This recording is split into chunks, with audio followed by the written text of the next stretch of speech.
Class করার জন্য ready করছে আমার সকালবেলা আয়নাঘর থেকে গোসল করো, গোসল করছে, রেডি হও, রেডি হয়েছে। এর অর্থ শেষ। আল্লাহ, কমপক্ষে আমি মারা গেছি এই কথাটা আমার পরিবারের কাছে শোনা দিও। প্রতিটা সেল থেকে সারা রাত চিৎকারের আওয়াজ আসতো। কি হৃদয় বিদারক ঘটনা।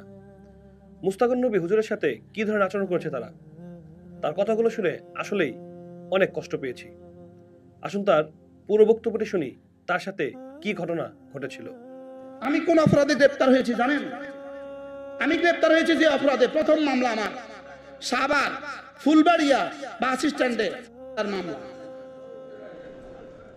আমারও তখন জিজ্ঞেস করে, আমি বলছি ফুলবাড়িয়া আমার জীবনে প্রথম শুনছি, অথচ ওই মামলা ক্রয়ের জন্য রেডি করছে আমার সকালবেলা।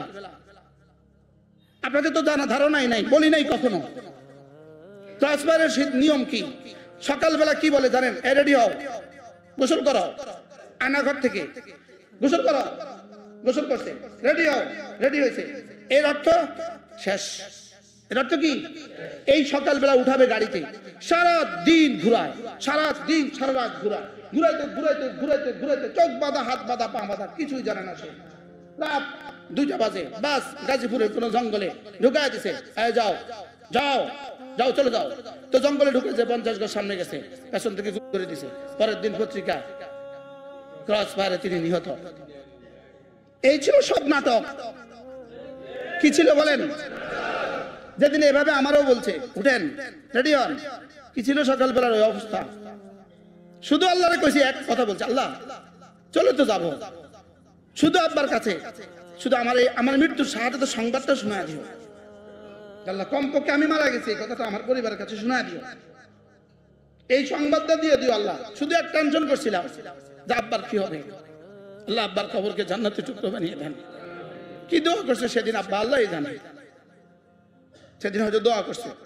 আমাদের কোরবানি ভুলবেন না, প্রতিটা টর্চার সেল থেকে সারা রাত চিৎকারের আওয়াজ আসতো। পিটাতে পিটাতে পিটাতে থকে গেছে এক একজন।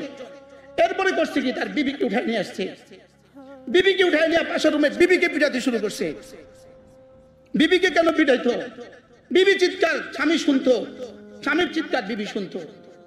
পুরো রমজান মাস প্রতিদিন যে ভাত, কি করব, প্রতিদিনের ভাত হাত দেওয়ার আগে গোবর যেমন এমন, পচা চাল, তরকারিও পচে গেছে, ভাতও পচে গেছে।